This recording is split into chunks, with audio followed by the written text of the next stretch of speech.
Рѓосана тупаница на шарената револуција. Овој амблем на маичката на поранешниот шарен револуционер Зоран Јовановски е символика за разочараноста од политиките на актуелната власт. Прашува за што се боревме и вели оти ништо од онаа идеологија за која се залагаше шарената револуција не било испорачано.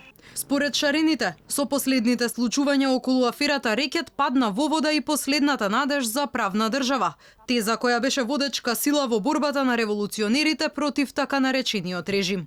Токму ние го изнесувавме СЕО, кое што на почетокот беше добро моделирана институција која што требаше епохално да смени некои работи во нашето општество, да сврти една нова страница што се однесува да го ресетира општествено-политичкиот морал и етика кој што е јако битен при битисувањето во општеството. Меѓутоа, ова што сега се случи е стварно запрепастувачки за секој искрен идеолошки шарен револуционер и е за секаква осуда.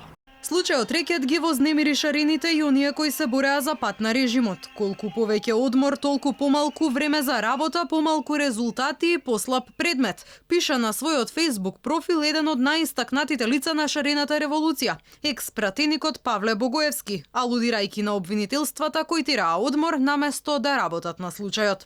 За Здравко Савески, кој исто така беше дел од шарената револуција, самото сомневање во јавноста дека е можно еден функционер да е вмешан во таков срамен скандал требало да биде мотив за оставка. За Никола Писарев пак државата била подготвена за сериозен доктор и лечење.